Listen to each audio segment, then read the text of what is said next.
সালফি সালেহিন যারা সাইয়েদিনা আদম আলাইহিস সালাম থেকে শুরু করে আজ পর্যন্ত সারা পৃথিবীর আনাচে কানাচে যত মুসলমান নরনারী কবরবাসী হয়েছেন মাওলা সকলের কবরে আর সওয়াব হাদিয়া পৌঁছে দেন মাওলা রব্বুল আলামিন।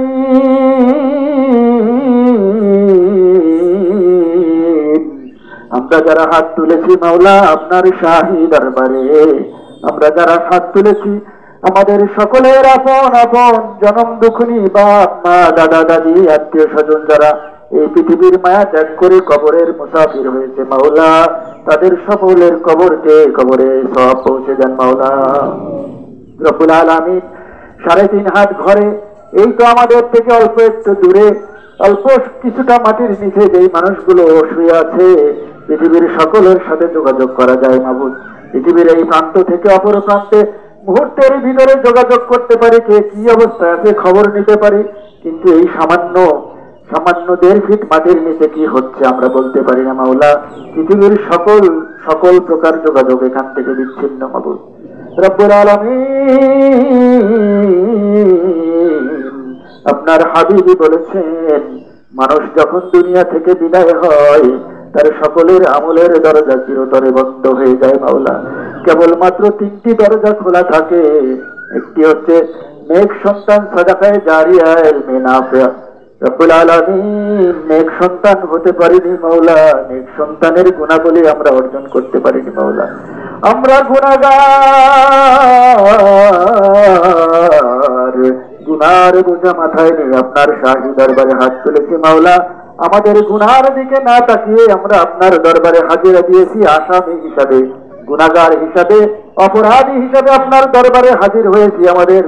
আপনি যদি আমাদের ক্ষমা না করেন আপনার কোনো ক্ষতি হবে না মাওলা। আমরা আপনার বান্দা, আমাদের আর কোনো খোদা নাই, আমার আর কোনো মাবুদ নাই, আর কোনো দরওয়াজা নাই যেই দরজায় গিয়ে হাত পাতবো মাওলা। আমি আজ বান্দাকে ক্ষমা না করলে আপনার সারা পৃথিবীতে হাজার হাজার বান্দা আছে, তাদেরকে আপনি দেখবেন জানবেন, কিন্তু আপনি যদি আমাদের ক্ষমা না করেন মাওলা আমাদের আর কোনো মাবুদ নাই যার দরজায় গিয়ে আমরা হাজিরা হতে পারি। রব্বুল আলামিন নেক সন্তান হতে পারি নাই, চেষ্টা করেছি, চেষ্টা করে যাচ্ছি নিজেদের সন্তানকে আপনার মহাব্বতের আপনার হাবিবের সুন্নাতের উপরে তৈরি করার মাবুদ মেহেরবান, আপনি মেহেরবানি করে কবুল করে নেন মাওলা। গুনাহগার, গুনাহওয়ালা, গুনাহযুক্ত হৃদয়, গুনাহযুক্ত ঠোঁট দিয়ে মুখ দিয়ে আপনার কাছে তওবা করেছি মাওলা, আর জীবনে কখনো গুনাহ করব না সেই তৌফিক আপনি দান করেন মাওলা। এই গুনাহ থেকে তওবা করলাম মাসুম হিসাবে আপনি বাবা মা যারা কবরবাসী হয়ে আছে তাদের নেক সন্তানের জায়গায় দাঁড়িয়ে আমরা আপনার কাছে ফরিয়াদ করি মাওলা। সন্তান হিসাবে আপনার দরবারে ফরিয়াদ করি মাবুদ মাওলা গো। আপনার হাবিব বলেছেন সন্তান যখন তার বাবা মায়ের জন্য হাত তুলে আল্লাহর দরবারে কাঁদে মাওলা সেই হাত আপনি ফেরত দেন না মাওলা। আপনার হাবিবের ওয়াদা যদি সত্যি হয়, আপনার ওয়াদা যদি সত্যি হয়, আপনার হাবিবের ওয়াদা, আপনার ওয়াদার প্রতি ঈমান এবং ইয়াকিন দেখে আজকে আপনার দরবারে হাত তুলেছি কাঙ্গালের মতো। আমাদের বাবা মাকে আপনি চিরতরে মাফ করে দেন মাওলা।